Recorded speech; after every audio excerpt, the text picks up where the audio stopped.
ಲೇ ನಿಮ್ಗೆ ಏನ್ ತಲೆಯಲ್ಲಿ ಬುದ್ಧಿ ಐತೋ ಇಲ್ವೋ ಏನ್ರೋ ಮಾಡ್ತಾ ಇದ್ದೀರಾ? ಯಪ್ಪ ಯಪ್ಪ ಯಪ್ಪ ಮಗ, ನೆನ್ನೆ ಪ್ರಿವ್ಯೂ ವಿಡಿಯೋ ನೋಡಿದ್ದೀರಾ ಅಂತಂದ್ರೆ ನಿಮಗೆ ಗೊತ್ತಾಗಿರುತ್ತೆ. ನೋಡಿದ್ದೀರಾ? 15,000 16,000 ಜನ ನೋಡಿದ್ದೀರಾ. ಏನ್ ಹೇಳಿದ್ದೆ ಮಗ ನಾನು ಪ್ರಿವ್ಯೂಲಿ? ಹೆಂಗಿದೆ ಸ್ಟೇಡಿಯಂ ಸ್ಟ್ಯಾಟ್ಸು? ಹೌದು, ಡೈಮೆನ್ಷನ್ಸ್ ಉಲ್ಟಾ ಹೇಳ್ಬಿಟ್ಟಿದ್ದೆ ನಾನು. ಸ್ಕ್ವೇರ್ ಬೌಂಡ್ರೀಸು ಚಿಕ್ಕದಾಗಿದೆ ಅಂತ. ಸ್ಕ್ವೇರ್ ಬೌಂಡ್ರೀಸ್ ಉದ್ದ ಇತ್ತು, ಸ್ಟ್ರೈಟ್ ಬೌಂಡ್ರೀಸು ಚಿಕ್ಕದಾಗಿತ್ತು. ಸೊ ಬೌಂಡ್ರಿ ಡೈಮೆನ್ಷನ್ಸ್ ನ ಅರ್ಥ ಮಾಡ್ಕೊಂಡು ಆಡಿದವರು ಚೆನ್ನಾಗಿ ಗೆಲ್ತಾರೆ ಈ ಮ್ಯಾಚ್ ಅಲ್ಲಿ ಅಂತ. ಸೊ ಸಖತ್ತಾಗಿ ಅರ್ಥ ಮಾಡ್ಕೊಂಡ್ರು. ಇಂಗ್ಲೆಂಡ್ ಅವ್ರಿಗಿಂತ ಚೆನ್ನಾಗಿ ಅರ್ಥ ಮಾಡ್ಕೊಂಡ್ರು ಅವರು ಇರ್ಲಿಲ್ಲ ಅಲ್ಲಿ. ಇಂಡಿಯಾದವ್ರಂತೂ ಅರ್ಥ ಮಾಡ್ಕೊಳ್ಳೋದ್ರಲ್ಲೇ ಇದಾರೆ ಇನ್ನ ಬೌಂಡ್ರಿ ಡೈಮೆನ್ಷನ್ಸ್ ನ. 2 ಸೀರೀಸ್ ಆದ್ರೂ ಅರ್ಥ ಮಾಡ್ಕೊಳ್ಳೋದ್ರಲ್ಲೇ ಇದಾರೆ ಬೌಂಡ್ರಿ ಡೈಮೆನ್ಷನ್ಸ್ ನ. ಅಂಡ್ ಟಾಸ್ ಗೆದ್ರೆ ಬೌಲಿಂಗ್ ಆಯ್ಕೆ ಮಾಡ್ಕೋಬೇಕು ಈ ವೆನ್ಯೂಲಿ ಅಂತ ನಾನ್ ಹೇಳಿದ್ದೆ. ಅಂದ್ರೆ ನನ್ ಮಾತು ಕೇಳ್ತಾವ್ರೆ ಅಂತ ಅಲ್ಲ, ನಾನು ಏನ್ ಹೇಳ್ತೀರೋ ಅದಕ್ಕೆ ಉಲ್ಟಾ ಮಾಡ್ತಾವ್ರೆ ಶ್ರೇಯಸ್ ಅಯ್ಯರ್. ಕರೆಕ್ಟ್ ಆಗಿ ಉಲ್ಟಾ ಮಾಡ್ತಾರೆ. 6 ಮ್ಯಾಚ್ ಟಾಸ್ ಗೆದ್ದವ್ರೆ, 6 ಮ್ಯಾಚ್ ಉಳ್ಕೊಂಡು ಹೋಗೋರೆ. 5 ಮ್ಯಾಚ್ ಸೋತವ್ರೆ, 1 ಮ್ಯಾಚ್ ನೋ ರಿಸಲ್ಟ್ ಆಗಿದೆ. ಆ ಮ್ಯಾಚ್ ಸೋತಿರೋರು, ಚೇಸ್ ಮಾಡಿರೋರು ಇಂಗ್ಲೆಂಡ್ ಅವರು. ಏನು 189 ಹೊಡೆದು ಆರಾಮಾಗಿ ಚಚ್ಚಿ ಬಿಸಾಕಿರೋರು. ಆ ಮ್ಯಾಚ್ ಕೂಡ 100% ಸೋತಿರೋರು. ಟಾಸ್ ನ ಉಲ್ಟಾ ಮಾಡ್ತಾ ಇದ್ದಾರೆ ಶ್ರೇಯಸ್ ಅಯ್ಯರ್ ಇಲ್ಲಿ. ಅಲ್ಲ ಗುರು, ಸ್ಟ್ಯಾಟ್ಸ್ ಏನ್ ಹೇಳ್ತಾ ಇದೆ? ಸ್ಟೇಡಿಯಂ ಸ್ಟ್ಯಾಟ್ಸ್ 7 ಮ್ಯಾಚ್ ಅಲ್ಲಿ 2 ಮ್ಯಾಚ್ ಗೆದ್ದಿರೋದು ಬ್ಯಾಟಿಂಗ್ ಫಸ್ಟ್ ಆಡಿರೋರು, 5 ಮ್ಯಾಚ್ ನಾಗ ಗೆದ್ದಿರೋದು ಬ್ಯಾಟಿಂಗ್ ಸೆಕೆಂಡ್ ಆಡಿರೋ ಅಂತ ಸ್ಟ್ಯಾಟ್ಸ್ ಹೇಳ್ತಾ ಇತ್ತು ಅಂತಂದ್ರೆ, ಇವರೆಲ್ಲಮ್ಮ ನಾವು ಬ್ಯಾಟಿಂಗ್ ಮಾಡ್ತೀವಿ ಟಾಸ್ ಗೆದ್ದು ಅಂತ. ಅಲ್ಲ ಗುರು, ಸೂರ್ಯಕುಮಾರ್ ಯಾದವ್ ಕ್ಯಾಪ್ಟನ್ಸಿಲಿ ಮೆಜಾರಿಟಿ ಆಫ್ ಟೈಮ್ಸ್ ಬೌಲಿಂಗ್ ಮಾಡ್ತಿದ್ದೆ. ಬ್ಯಾಟಿಂಗ್ ಅಂತ ಟಾಸ್ ಗೆದ್ದ ತಕ್ಷಣ ನಾವು ಬ್ಯಾಟಿಂಗ್ ಅಂತ ಹೇಳಿದ ಉದಾಹರಣೆಗಳೇ ಜಾಸ್ತಿ ಇಲ್ಲ ಅಲ್ಲಿ. ಎಲ್ಲೋ ರೇರು ಅವ್ರು ಬ್ಯಾಟಿಂಗ್ ಅಂತ ಆಯ್ಕೆ ಮಾಡ್ಕೊಂತಿದ್ದು. ಸೊ ಇಲ್ಲಿ ನೋಡ್ತು ಅಂದ್ರೆ ಮೆಜಾರಿಟಿ ಆಫ್ ಟೈಮ್ಸ್ ಬ್ಯಾಟಿಂಗ್ ಅನ್ನ ಆಯ್ಕೆ ಮಾಡ್ಕೊಂತ ಇದಾರೆ. ಏನ್ ನಡೀತಾ ಇದೆ ಟಾಸ್ ಅಲ್ಲಿ? ಸ್ಟೇಡಿಯಂ ಸ್ಟ್ಯಾಟ್ಸ್ ಏನೋ ಹೇಳ್ತಾ ಇದೆ, ಟಾಸ್ ಏನೋ ಆಯ್ಕೆ ಮಾಡ್ಕೊಂತ ಇದಾರೆ. ನಾವು ಪ್ರೆಷರ್ ಆಗ್ತೀವಿ ಅನ್ನೋ ತರ ಇವ್ರು ಯೋಚನೆ ಮಾಡ್ತಾರೆ. ಹೌದು, ಲಾಸ್ಟ್ ಮ್ಯಾಚ್ ಹಂಗ್ ಸೋತಿರ್ಬೋದು, ಚೇಸ್ ಮಾಡಕ್ ಆಗದೆ ಸೋತಿರ್ಬೋದು, ಬಟ್ ನೆಕ್ಸ್ಟ್ ಮ್ಯಾಚ್ ಚೇಸ್ ಮಾಡಕ್ ಆಗಲ್ಲ ಅಂತ ಏನಿಲ್ವಲ್ಲ. ವೆನ್ಯೂ ಡಿಫ್ರೆಂಟ್ ಇದೆ ಗುರು. ವೆನ್ಯೂ ಟು ವೆನ್ಯೂ ಸಿಕ್ಕಾಪಟ್ಟೆ ಡಿಫರ್ ಆಗುತ್ತೆ, ಸ್ಟ್ಯಾಟ್ಸ್ ಡಿಫರ್ ಆಗುತ್ತೆ. ಸೊ ಇಲ್ಲಿ ನೋಡ್ತಾರೆ, ಬ್ಯಾಟಿಂಗ್ ಮಾಡೋ ವೆನ್ಯೂಲಿ ಬೌಲಿಂಗ್ ಮಾಡ್ತಾ ಇದಾರೆ ಫಸ್ಟ್, ಬೌಲಿಂಗ್ ಮಾಡೋ ವೆನ್ಯೂಲಿ ಬ್ಯಾಟಿಂಗ್ ಮಾಡ್ತಾ ಇದಾರೆ ಫಸ್ಟ್. ಪ್ರತಿ ಮ್ಯಾಚ್ ಇದೇ ಆಗ್ತಾ ಇದೆ. ಪ್ರತಿ ಮ್ಯಾಚು ಟಾಸ್ ಗೆಲ್ತಿದ್ರೆ ಪ್ರತಿ ಮ್ಯಾಚ್ ಉಲ್ಟಾ ಆಯ್ಕೆ ಮಾಡ್ಕೊಂತ ಇದ್ದಾರೆ ಟಾಸ್ ನ. ಸೊ ಎವಿಡೆಂಟ್ ಆಗಿ ಕಾಣಿಸ್ತಾ ಇದೆ, ಸ್ಟ್ಯಾಟ್ಸ್ ವಿರುದ್ಧವಾಗಿ ಹೋಗ್ತಾ ಇದ್ರೆ ಶ್ರೇಯಸ್ ಅಯ್ಯರ್ ಅಂತ. ಇದು ಎವಿಡೆಂಟ್ ಆಗಿ ಕಾಣಿಸ್ತಾ ಇದೆ. ಹೌದು, ನಾನು ಚೆನ್ನಾಗಿ ಆಡ್ರು ಶ್ರೇಯಸ್ ಅಯ್ಯರ್, ಇಲ್ಲ ಅಂತ ಅಲ್ಲ. ಬಟ್ ಟಾಸ್ ವಿಚಾರಕ್ಕೆ ಬಂತು ಅಂದ್ರೆ ಸ್ಟ್ಯಾಟ್ಸ್ ವಿರುದ್ಧ ಹೋಗ್ತಾ ಇದ್ದಾರೆ. ಕಂಪ್ಲೀಟ್ ಸ್ಟೇಡಿಯಂ ಸ್ಟ್ಯಾಟ್ಸ್ ವಿರುದ್ಧ ಹೋಗ್ತಾ ಇದಾರೆ. ಒಂಥರ ಏನ್ ಹೇಳ್ತಾರೆ ಇದಕ್ಕೆ, ಅಲೆಗಳ ವಿರುದ್ಧ ಈಜ್ತಾನೆ ಅಂತ ಹೇಳ್ತಾರಲ್ಲ, ಆ ತರ ಮಾಡ್ತಾ ಇದಾರೆ. ಏನೋ ಹೇಳ್ತಾ ಇದೆ ಸ್ಟ್ಯಾಟ್ಸು, ಇವರೇ ಏನೋ ಮಾಡ್ತಾ ಇದಾರೆ. ಅಲ್ಲ ಗುರು, ಎಲ್ಲೋ 1 ಮ್ಯಾಚ್ ಅಲ್ಲಿ ವಿರುದ್ಧವಾಗಿ ಹೋಗಿ ನಡೆಯುತ್ತೆ, ಎಲ್ಲಾ ಮ್ಯಾಚ್ ವಿರುದ್ಧವಾಗಿ ಹೋಗೋದ? ಸ್ಟ್ಯಾಟ್ಸ್ ವಿರುದ್ಧವಾಗಿ ಹೋಯ್ತು ಅಂತಂದ್ರೆ ಈ ತರ ಆಗುತ್ತೆ ನೋಡಿ ಇವರು ಅವಸ್ಥೆ. ಅಜೀಬು, ಮತ್ತೆ ಅಜೀಬು. 125 ಮಾರ್ಜಿನ್ ಸೋಲು. ಇಲ್ಲಿ ನೋಡ್ತು ಅಂದ್ರೆ 6.1 ಓವರ್ ಸೋಲು. ಹ್ಯುಮಿಲಿಯೇಷನ್. ಅಜೀಬ್ ಅಂದ್ರೆ ಅಜೀಬು. ಸೊಲ್ಲಿ ಬೇಡ ಅಂತಲ್ಲ, ಮ್ಯಾಚ್ ನ ಬುಡಕ್ ಬರ್ಸ್ಬಿಟ್ಟು ಸೊಲ್ಲಿ. 5 ಮ್ಯಾಚ್ ಕಂಟಿನ್ಯೂಸ್ ಆಗಿ ಸೊಲ್ಲಿ, ಪರವಾಗಿಲ್ಲ. ನಮ್ಮ ಇಂಡಿಯನ್ ಟೀಮ್ ಗ್ರೋ ಪರವಾಗಿಲ್ಲ, ಕಮ್ ಬ್ಯಾಕ್ ಮಾಡ್ತಾರೆ ಅಂತ ಹೇಳ್ತೀವಿ. ಬಟ್ ಈ ತರ ಸೋಲ, ವರ್ಲ್ಡ್ ಚಾಂಪಿಯನ್ಸ್ ವರ್ಲ್ಡ್ ಕಪ್ ಆದ ನಂತರ ಬಿದ್ದಿರೋಂತ ರೀತಿ ನೋಡ್ತು ಅಂತಂದ್ರೆ ನಿಜವಾಗ್ಲು ಉಗ್ದು ನಮ್ಗೆ ಉಪ್ಪಿನಕಾಯಿ ಹಾಕಿ ನಮ್ಗೆ ಸುಸ್ತಾಗಬೇಕಷ್ಟೇನೆ, ಬೇರೆ ಏನು ಇಲ್ಲ. ಇವ್ರ ಮಕಾನ ಹಿಂಗ್ ಮಾಡ್ಕೊಳ್ಳೋದು, ಗಂಭೀರಣ್ಣ ಇದು ಶ್ರೇಯಸ್ ಅಯ್ಯರ್ ಹಿಂಗ್ ತಲೆ ತೆಗೆಸ್ಕೊಂಡು ಹೋಗೋದು. ಶ್ರೇಯಸ್ ಅಯ್ಯರ್ ಏನು ಆಗ್ತಾ ಇಲ್ಲ ಅಲ್ಲಿ ಟಾಸ್ ಬೇರೆ ಇದು ಮಾಡ್ತಾ ಇದಾರೆ. ಆಮೇಲೆ ಅವ್ರ ಟೀಮ್ಮೇಟ್ಸ್ ಯಾರು ಇಟ್ಕಾಡ್ತಾ ಇಲ್ಲ, ಶ್ರೇಯಸ್ ಅಯ್ಯರ್ ಇಟ್ಕಾಡ್ಬೇಕಷ್ಟೇ ಅಲ್ಲಿ. ಅವರೇ ಹೈಯೆಸ್ಟ್ ರನ್ಸ್ ನ ಹೊಡೆದಿರೋದು ಈ 6 ಮ್ಯಾಚ್ ಅಲ್ಲಿ, ಅವ್ರದೇ ಹೈಯೆಸ್ಟ್ ರನ್ಸ್. ಟೀಮ್ಮೇಟ್ಸ್ ಗಳು ಯಾರು ಕೂಡ ದೊಡ್ಡದಾಗಿ ಕಾಂಟ್ರಿಬ್ಯೂಟ್ ಮಾಡ್ತಾ ಇಲ್ಲ. ಎಲ್ಲೋ ಇಲ್ಲೊಂದು ಮ್ಯಾಚ್ ಆಡ್ತಾರೆ, ಕನ್ಸಿಸ್ಟೆಂಟ್ ಆಗಿ ಯಾರು ಕೂಡ ಆಡ್ತಾ ಇಲ್ಲ ಟೀಮ್ಮೇಟ್ಸು. ಅಂಡ್ ಅದು ಕೂಡ ಹೊಡ್ತಾ ಬೀಳ್ತಾ ಇದೆ. ಬರೀ ಶ್ರೇಯಸ್ ಅಯ್ಯರ್ ಮಾತ್ರ ತಪ್ಪು ಅಂತ ಹೇಳೋದಕ್ಕಾಗೋದಿಲ್ಲ, ಬರೀ ಟಾಸ್ ಮಾತ್ರ ತಪ್ಪು ಅಂತ ಹೇಳಕ್ಕಾಗೋದಿಲ್ಲ. So that it's just a part. Toss just a part. ಹೌದು, ಮೇನ್ ಆಗ್ಬೋದು ಒಂದೊಂದು ಮ್ಯಾಚ್ ಅಲ್ಲಿ, ಅದೊಂದು ಪಾರ್ಟ್ ಸೋಲೋದಕ್ಕೆ ಮ್ಯಾಚ್ ನ. ಬಟ್ ಟೀಮ್ ಮೆಂಬರ್ಸ್ ಗಳು ಕಾಂಟ್ರಿಬ್ಯೂಟ್ ಮಾಡ್ತಾ ಇಲ್ಲ ಬ್ಯಾಟಿಂಗ್ ಅಲ್ಲಿ. ಕಂಪ್ಲೀಟ್ ಬ್ಯಾಟಿಂಗ್ ಡಿಸಾಸ್ಟರ್ ಗುರು. ಬೌಲರ್ಸ್ ಗಳನ್ನ ಬ್ಲೇಮ್ ಮಾಡುವಂತ ಅಗತ್ಯತೆ ಇಲ್ಲ ಇಲ್ಲಿ. ನೀವು ನೋಡಿರೋ ಹಾಗೇನೆ ಐರ್ಲೆಂಡ್ ತಗೊಳ್ಳಿ, ಐರ್ಲೆಂಡ್ ಸೀರೀಸ್ ನ ತಗೊಳ್ಳಿ, ಬ್ಯಾಟಿಂಗ್ ಹೊಡ್ತಾ ಬೀಳ್ತಿರೋದು ಇಂಡಿಯಾಗೆ, ಬ್ಯಾಟಿಂಗ್ ಉಳ್ಕೊಂಡು ಹೋಗ್ತಿರೋದು ನಮ್ಮ ಇಂಡಿಯಾಗೆ. ಅದೇ ರೀಸನ್ಸ್ ಕೊಡೋಗಿಲ್ಲ. ಡೈಮೆನ್ಷನ್ಸ್ ಹಿಂಗಿತ್ತು, ಸೀಸ್ತಾ ಕ್ಯಾಚ್ ಕೊಟ್ ಔಟ್ ಆಗಿರೋದು. ನೆನ್ನೆ ಎಲ್ಲ ನೋಡ್ತವ್ರೆ ಇಂಡಿಯನ್ ಟೀಮು. ಬ್ಯಾಟಿಂಗ್ ಆಡೋದಕ್ಕೆ ಅಂತ ಬರ್ತಾರೆ, ಟಾಸ್ ನ ಆಯ್ಕೆ ಮಾಡ್ಕೊಂಡು. ಈ ಕಡೆಯಿಂದ ನೋಡಿದ್ರೆ ವೈಭವ್ ಸೂರ್ಯವಂಶಿ 6 ನ ಹೊಡಿತಾರೆ. ಅಭಿಷೇಕ್ ಶರ್ಮಾ ಪರವಾಗಿಲ್ಲ, ಚೆನ್ನಾಗಿ ಆಡ್ತಾರೆ. ಇನಿಷಿಯಲ್ ಸ್ಟಾರ್ಟ್ ಚೆನ್ನಾಗೇನೆ ಇತ್ತು, ಒಂದೂವರೆ ಓವರ್ ಚೆನ್ನಾಗೇನೆ ಇತ್ತು. ಆಮೇಲೆ ಗೊತ್ತಲ್ಲ, ಮಿಡಾನಿಗೊಬ್ರು ಕ್ಯಾಚ್ ಕೊಡ್ತಾರೆ, ಇನ್ನೊಬ್ರು ಎಲ್ಲ 38 ಸಲ ಔಟ್ ಆಗಿರೋದು. ಇಶಾನ್ ಕಿಶನ್ 38 ಸಲ ಔಟ್ ಆಗಿರೋದು, ಇವರು 38 ಸಲ ಔಟ್ ಆಗಿರೋದು ಸೂರ್ಯವಂಶಿ. ಅಂಡ್ ಅಭಿಷೇಕ್ ಶರ್ಮಾ ಕೂಡ ಅಷ್ಟೇ ಕಾಟ್ ಅಂಡ್ ಬೋಲ್ಡ್ ಆಗಿದ್ದು. ಆದಿಲ್ ರಶೀದ್ಗೆ ಜಾಸ್ಟಾಂಗ್ ಸಖತ್ ಬೌಲಿಂಗ್ ಎಲ್ಲ ಎದೆಗೆ ಹಾಕ್ತಾರೆ ಗುರು ಬಾಲ್ನ. ಇಶಾನ್ ಕಿಶನ್ ಹಾಕಿದ್ ಬಾಲ್ ನೋಡಿ, ಜೊತೆಗೆ ವೈಭವ್ ಸೂರ್ಯವಂಶಿಗೆ ಹಾಕಿದ್ ಬಾಲ್ ನೋಡಿ, ಎಲ್ಲ ಎದೆ ಹತ್ರ ಹಾಕ್ತಾರ ಬಾಲ್ನ. ಅಲ್ಲಿಂದ ಇಳಕ್ ಹೋಗ್ತಾರೆ, ಅಲ್ಲಿಂದ ಪುಲ್ ಮಾಡಕ್ ಹೋಗ್ತಾರೆ. ಕರೆಕ್ಟಾಗಿ ಟೈಮ್ ಆಗೋದಿಲ್ಲ, 38 ಸಲ ಕಚ್ಕೊಳ್ಳುತ್ತೆ ಬಾಲು. ಸೊ ಸಿಮಿಲರ್ ಪ್ಯಾಟರ್ನ್, ಏನ್ ದೊಡ್ಡ ಪ್ಯಾಟರ್ನ್ ಏನಲ್ಲ ಅದು, ಸಿಮಿಲರ್ ಪ್ಯಾಟರ್ನ್. ಕ್ಯಾಚ್ ಕೊಟ್ಬಿಟ್ಟು ಔಟ್ ಆಗೋಂಥದ್ದು, ಟೈಮ್ ಆಗೋದಿಲ್ಲ, ಏರಿಯಲ್ ರೂಟ್ ತಗೊಂಡೋದಕ್ಕೆ ಹೋಗ್ತಾರೆ. ಅಲ್ಲ ಅಷ್ಟು ಇನಿಷಿಯಲಿ ಅಷ್ಟು ಅಗ್ರೆಸಿವ್ ಆಗಿ ಏರಿಯಲ್ ರೂಟ್ ನ ತಗೊಂಡೋಗಿ ಹೋಗ್ಬೇಕಾ? ನೋಡಿ ಯಾವ ತರ ಆಡ್ತಾ ಇದ್ರೆ ಅಂತ ಇಂಗ್ಲಿಷ್ ಬ್ಯಾಟರ್ಸ್ ಗಳು ಯಾವ ತರ ಆಡ್ತಾ ಇದ್ರೆ. ಫಿಲ್ ಸಾಲ್ಟ್ ಆಡೋದೇ ಇಲ್ಲ ಗುರು. ಫಸ್ಟ್ 20 ಬಾಲು ಆಡೋದೇ ಇಲ್ಲ ನೆಟ್ಟಿಗೆ. ಫಸ್ಟ್ 20 ಬಾಲು ದೊಡ್ಡದಾಗಿ ಏರಿಯಾ ರೋಡ್ ತಗೊಳಕ್ಕೆ ಹೋಗೋದಿಲ್ಲ. ಯಾವ ತರ ಇದೆ ಅಂತ ಕಂಡೀಷನ್ಸ್ ಯಾವ ತರ ಇದೆ ಅಂತ ಅರ್ಥ ಮಾಡ್ಕೊಂಡು ಅವ್ರು ಆಡ್ತಿರೋದು ನೋಡಿ. 2 ಮ್ಯಾಚ್ ಕೂಡ ಅದೇ ತರ ಆಡಿದ್ದಾರೆ. ಫಸ್ಟ್ 20 ಬಾಲು ಆಡೋದೇ ಇಲ್ಲ. ಆಮೇಲೆ ಅಡಾಪ್ಟ್ ಮಾಡ್ಕೊಂಡು ಸಿಚುವೇಶನ್ ಹಿಂಗಿದೆ ಅಂತ ನೋಡ್ಕೊಂಡು ಆಡಿದ್ದು. ಸೊ ಶ್ರೇಯಸ್ ಅಯ್ಯರ್ ಸಖತ್ತಾಗಿ ಆಡ್ರು ಬ್ಯಾಟಿಂಗ್ ಅಂತ ಹೇಳ್ತೀನಿ. ಯಾಕಂದ್ರೆ score of the wicket target ಮಾಡ್ತಾ ಇಲ್ಲ. ಒಂದೇ 6 ಹೊಡಿದ್ದು ಸ್ಕೋರ್ ಆಫ್ ದ ವಿಕೆಟ್. ಅದು ಒಂದು ಲಾಂಗ್ 6 ಆಗಿದ್ದು ಶ್ರೇಯಸ್ ಅಯ್ಯರ್ ಬ್ಯಾಟ್ ಇಂದ. ಇನ್ನೆಲ್ಲ front of the wicket, behind the wicket ಹೊಡೆದು ಶ್ರೇಯಸ್ ಅಯ್ಯರ್. ಅರ್ಥ ಮಾಡ್ಕೊಂಡ್ರು, ಚೆನ್ನಾಗಿ ಅರ್ಥೈಸ್ಕೊಂಡ್ರು.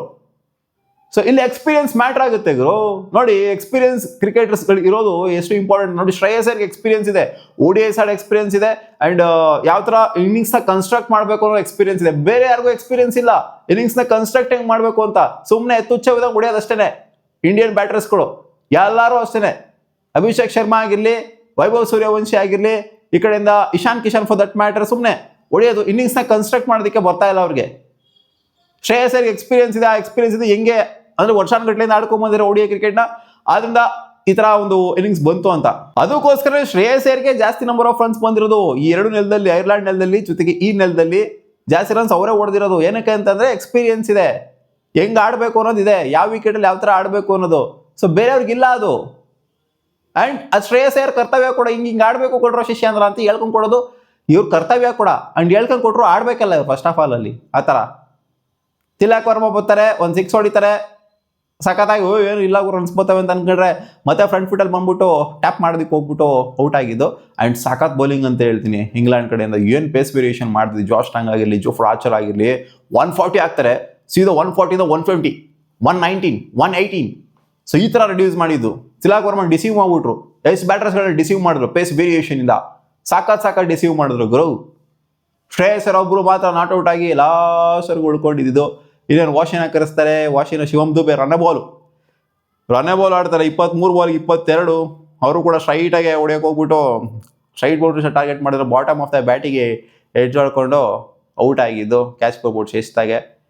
ಶಿವಮ್ ದುಬೆನೂ ಹಾವಳಿ ಕೊಡೋದಕ್ಕೆ ಆಗಲಿಲ್ಲ. ಸೊ ಸಿಂಪಲ್ ಆಗಿ ಅಡಾಪ್ಟ್ ಆಗೋದಕ್ಕೆ ಬರ್ತಾ ಇಲ್ಲ ಅಷ್ಟೇ ಇಂಡಿಯನ್ ಬ್ಯಾಟರ್ಸ್ಗಳು. ಯಾರು ಕೂಡ ಕೈ ಹಿಡಿತಾ ಇಲ್ಲ ಶ್ರೇಯಸ್ ಅಯ್ಯರ್ಗೆ. ಶ್ರೇಯಸ್ ಅಯ್ಯರ್ ಬರೀ ಶ್ರೇಯಸ್ ಅಯ್ಯರ್ದೇ ತಪ್ಪು, ಟಾಸ್ ಮಾತ್ರ ತಪ್ಪು ಅಂತ ಹೇಳೋಕ್ಕಾಗಲ್ಲ. ಇಂಡಿಯನ್ ಬ್ಯಾಟರ್ಸ್ಗಳು ಯಾರು ಕೂಡ ಕೈ ಹಿಡಿತಾ ಇಲ್ಲ. ಅಟ್ಲೀಸ್ಟ್ ಒಂದಿಬ್ರು ಕೈ ಹಿಡಿತು ಅಂತಂದ್ರೆ ಶ್ರೇಯಸ್ ಅಯ್ಯರ್ ಜೊತೆಗೆ ಅಟ್ಲೀಸ್ಟ್ ಒಬ್ಬರು ಕೈ ಹಿಡಿತು ಅಂತಂದ್ರೆ ಒಂದು ಹೆವಿ ಪಾರ್ಟ್ನರ್ಶಿಪ್ ಬಿಲ್ಡ್ ಮಾಡೋದಕ್ಕೆ ಏನಾದ್ರು ಕೈ ಹಿಡಿತು ಅಂದ್ರೆ ಖಂಡಿತ ಒಳ್ಳೆ ಸ್ಕೋರ್ ಕಲೆ ಹಾಕ್ಬೋದಾಯ್ತು. ಬಟ್ ಲಾಸ್ಟ್ 2 ಓವರ್ ಹೆಂಗ್ ಮಾಡಿದ್ದು ನಿಜವಾಗ್ಲೂ ಗುರು. ಸಖತ್ ಬೌಲಿಂಗ್ ಹಾಕಿದ್ರು. 4 ರನ್ ಕೊಟ್ಟವ್ರೆ 19ನೇ ಓವರು. 20ನೇ ಓವರ್ 4 ರನ್ ಕೊಟ್ಟವ್ರೆ. ರನ್ಔಟ್ಸ್ಗಳು ಬೇರೆ ಅಲ್ಲಿ, ಲಾಸ್ಟ್ ಬಾಲ್ ರನ್ಔಟ್ ಬೇರೆ ಅಲ್ಲಿ. ಒಂದೇ ಒಂದು ಸಿಂಗಲ್ ರನ್ ಕೊಡೋದಕ್ಕೂ ಒಂಥರ ಒಂದು ಪರ್ವತ ಹತ್ತಿಳಿಬೇಕು ಆ ಥರ ಮಾಡ್ತಾ ಇದ್ರಲ್ಲಿ ಲಾಸ್ಟ್ 5 ಓವರಲ್ಲಿ. 158 ಹೊಡಿಯೋದಕ್ಕೆ ಪರ್ವತ ಹತ್ತಿ ಇಳಿದ್ಬಿಟ್ರು ಇಂಡಿಯಾದವರು. ಅಟ್ ಸಮ್ ಪಾಯಿಂಟ್ ಕಾಣಿಸ್ತಾ ಇತ್ತು ಇಲ್ಲ ತಿಲಕ್ ವರ್ಮಾ ಮತ್ತೆ ಇವರಿರೋಂಥ ಟೈಮ್, ಶ್ರೇಯಸ್ ಇರೋಂಥ ಟೈಮಲ್ಲಿ ಇಲ್ಲ ಹೋಗ್ಬೋದು, ಸ್ಕೋರ್ ಮುಂದಕ್ಕೆ ಹೋಗ್ಬೋದು, ಇನ್ನೊಂದು ಸ್ವಲ್ಪ ಅಗ್ರೆಸಿವ್ ಆಗಿ ಬಂತು ಅಂದ್ರೆ ಸ್ಕೋರು 170 ಮೇಲೆ ಹೋಗುತ್ತೆ ಅಂತ ಅನ್ಕೊಂಡ್ವಿ. ಬಟ್ ಲಾಸ್ಟ್ ಸ್ಪೆಲ್ ಹಿಂಗೆ ಹಾಕಿದ್ರು ಅಂತಾರೆ. ಲಾಸ್ಟ್ 2-3 ಓವರು ಚೇಂದಿ ಆಗ್ಬಿಟ್ರು. ಸ್ಯಾಮ್ ಕರನ್ ಏನ್ ಬೌಲಿಂಗ್ ಮಾಡಿದ್ರು ಸ್ಯಾಮ್ ಕರನ್. 24 ರನ್ನು. ಗೊತ್ತಿತ್ತು ಮಗ ನನಗೆ ಈ ಸೀರೀಸ್ ಹೋಗುತ್ತೆ ಅಂತ. ನಾನು ಮುಂಚೆನೇ ಹೇಳಿದ್ದೆ 2-2 ಮ್ಯಾಚ್ ಇದೆ. ಈ 2 ಮ್ಯಾಚಲ್ಲಿ 2-2 ಗೆಲ್ಲಲ್ಲ ಇಂಡಿಯಾ. ನನಗೆ ಗೊತ್ತು ಪಕ್ಕ ಇದ್ರಲ್ಲಿ 1 ಗೆದ್ದು ಬಿಡ್ತು ಅಂದ್ರೆ ಅದೇ ದೊಡ್ಡ ಇತಿಹಾಸ ಅಂತ ನಾನೇನು ಕೇಳಿದ್ದೆ. ಇದಕ್ಕೆ ಹೇಳಿದ್ದು ಗೊತ್ತಿತ್ತು ನನಗೆ ರಿಸಲ್ಟ್ ಈ ತರ ಆಗುತ್ತೆ, ಇಂಡಿಯಾದ ಅವಸ್ಥೆ ಈ ತರ ಇದೆ ಅಂತ. ಇನ್ನೊಂದು ಮ್ಯಾಚ್ ಇದೆ ಅದು ಗೆಲ್ಲ ಡೌಟು. ನನ್ನ ಪ್ರಕಾರ ಒಂದು ಮ್ಯಾಚ್ ಇದೆಲ್ಲ ಲಾಸ್ಟ್ ಮ್ಯಾಚ್, ಅದು ಕೂಡ ಗೆಲ್ಲ ಡೌಟು. ಈ ಸೀರೀಸು ನನಗೇನೋ ವೈಟ್ ವಾಶ್ ಆಗುತ್ತೆ ಅಂತ ಅನ್ನಿಸ್ತಾ ಇದೆ. ಸಿಕ್ಕಾಪಟ್ಟೆ ಅವಮಾನ ಆಗೋಗ್ಬಿಟ್ಟಿದೆ ಆಲ್ರೆಡಿ. ಅವಮಾನ ಪಟ್ಕೊಳ್ಳೋದು ಏನೂ ಇಲ್ಲ. ಮಾನ ಮರದಿ 5 ಪೈಸಕ್ಕಿಲ್ಲ, ಹಂಗಾಗೋಗ್ಬಿಟ್ಟಿದೆ. ಏನಿಲ್ಲೇನು ಇದೇ ಮಾನ ಮರ್ಯಾದೆ ಇನ್ನ ಉಳಿಸ್ಕೊಳ್ಳೋಣ ಅಲ್ಪ ಸ್ವಲ್ಪ ಅನ್ನೋ ಥರ ಎಲ್ಲ ಏನಿಲ್ಲ. ಎಲ್ಲ ಹಾಳಾಗೋ ಗಬ್ಬಿದ್ದು ಗಾಂಪಿಡ್ ಹೋಗ್ಬಿಡೈತೆ. ಈ ಥರ ಸೋತ್ರೆ ಅಲ್ಲಿ ಇಷ್ಟಿಷ್ಟು ದೊಡ್ಡ ಮಾರ್ಜಿನಲ್ಲಿ ಸೋಲ್ತು ಅಂತ ಅಂದರೆ ಯಾವುದೋ ಅಸೋಸಿಯೇಟ್ ನೇಷನ್ ಹೊಡೆದವ್ರು ಅಲ್ಲಿ 6 ಓವರ್ ಸ್ಪೇರ್ ಹೊಡೆದವ್ರೆ ಅಂತಂದರೆ ಇದು ದೊಡ್ಡ ಮಾರ್ಜಿನೇನೆ ಅಲ್ಲಿ. ಲಾಸ್ಟ್ ಮ್ಯಾಚ್ 125 ರನ್ನು, ಈ ಮ್ಯಾಚು 6 ಎಷ್ಟು ವಿಕೆಟ್ ಗುರು, 9 ವಿಕೆಟ್ ಸ್ಪೇರ್ ಹೊಡೆದವ್ರೆ ಅಲ್ಲಿ, 9 ವಿಕೆಟ್ ಉಳಿಸ್ಕೊಂಡು ಹೊಡೆದವ್ರೆ ಅಲ್ಲಿ. ಸೊ ಇದಕ್ಕಿಂತ ಒಂದು ಹೊಡಿತಿದ್ರು ಗುರು ಇಂಗ್ಲೆಂಡ್ ಅವ್ರು. ನೋಡಿ ಈ ಒಂದು ಚೇತ ನೋಡ್ತು ಅಂತಂದ್ರೆ ಹೊಡೆದಿರೋದು 14 ಓವರ್ಗೆ ಅಷ್ಟು ಹೊಡೆದಿದ್ದಾರೆ ಅಂತಾನೆ, ಆಲ್ಮೋಸ್ಟ್ 160 ಹೊಡೆದಿದ್ದಾರೆ ಅಂತಂದ್ರೆ ಇವರು 220 230 ಕೊಟ್ಟರು ಆರಾಮಾಗಿ ಚೇಸ್ ಮಾಡಿದ್ರು ಟಾರ್ಗೆಟ್ನ. ಬಟ್ ಇವ್ರಿಗಾಗುತ್ತೆ ಹೊಡಿಬೇಕಲ್ಲ ಅಲ್ಲಿ. 220 ಎಲ್ಲ ಹೊಡಿತಾರೆ ಇವರಲ್ಲಿ. 200 ದಾಟ್ಸ್ಬಿಟ್ಟವ್ರ ಇವರು. 200 ದಾಟ್ಸೇ ಇಲ್ಲ ಅಲ್ಲಿ ಹೋಗ್ತಾಗೆ. ಏನು ಹೇಳೋದು ಮಗ, ಬೈದ್ ನಮಗೆ ಬಾಯಿನ ಬರ್ಬೇಕಷ್ಟೇ ಅಲ್ಲಿ. ಅಟ್ಲೀಸ್ಟ್ ಟಾಸ್ನಾರು ನೆಟ್ಟಿಗೆ ಕಾಲ್ ಮಾಡ್ತಾರ, ಆ ಟಾಸ್ನು ನೆಟ್ಟಿಗೆ ಕಾಲ್ ಮಾಡಲ್ಲ. ಆಡಕ್ಕೂ ನೆಟ್ಟಿಗೆ ಹೋಗ್ತಾ ಇಲ್ಲ ಅಲ್ಲಿ. Indian pitches, flat wickets, short dimensions ಆಡಿ ರೂಢಿ ಆಗ್ಬಿಟ್ಟು ಫ್ಲಾಟ್ ಪಿಚ್ಗಳಲ್ಲಿ ಒಂಥರ ಅದಕ್ಕೆ ಅಡಾಪ್ಟ್ ಆಗೋಗ್ಬಿಟ್ಟವ್ರೆ. ನಮಗೆ ಕೊಡ್ರಪ್ಪ, ನಮಗೆ ಚಿನ್ನಸ್ವಾಮಿನೋ, ವಾಂಕೆಡನೋ, ಇಡಂಗ್ಯಾಡನ್ಸೋ ಕೊಡ್ರಿ ನಮಗಿಲ್ಲಿ ಯಾಕಂಡು ಚೆಚ್ಚುತ್ತೀವಿ, ಗುಮ್ಮಾಡ್ತೀವಿ, ರುಬ್ಬಾಡ್ತೀವಿ. ನಮ್ಗೆ ಇಷ್ಟೆಲ್ಲ ಲಾಂಗ್ ಮೋಟ್ರ್ ಸ್ಪೋರ್ಟ್ ಹೊಡೆಯೋಕ್ಕಾಗಲ್ಲ, ಮೀಟ್ರಿಲ್ಲ ನಮಗೆ, ಯೋಗ್ತಾ ಇಲ್ಲ ನಮಗೆ ಅನ್ನೋ ಥರ ಆಡ್ತಾವ್ರೆ. ಏನು ಹೇಳೋದು, ಬರೀ ಕ್ಯಾಚ್ ಕೊಟ್ಟು ಔಟ್ ಆಯ್ತಾರೆ. ನಗು ಬತ್ತೈತೆ ಇವಾಗ ನನಗೆ, ಫ್ರಸ್ಟ್ರೇಟ್ ಆಯ್ತಾ ಇಲ್ಲ, ನಗು ಬತ್ತೈತೆ ಇಂಡಿಯನ್ ಟೀಮ್ನ ನೋಡ್ತು ಅಂತಂದರೆ. ಅದೇ RCB ಫ್ಯಾನ್ಸ್ ಖುಷಿಯಾಗಿರ್ತಾರೆ ಸ್ವಲ್ಪ ಜನ.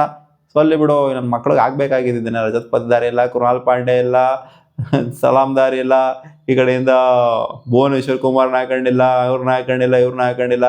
ಕರೆಕ್ಟಾಗಿ ಪರ್ಫೆಕ್ಟಾಗಿ ಏನು ಅನ್ಕೊಂಡಿದ್ವು ಅದೇ ಆಯ್ತೈತೆ.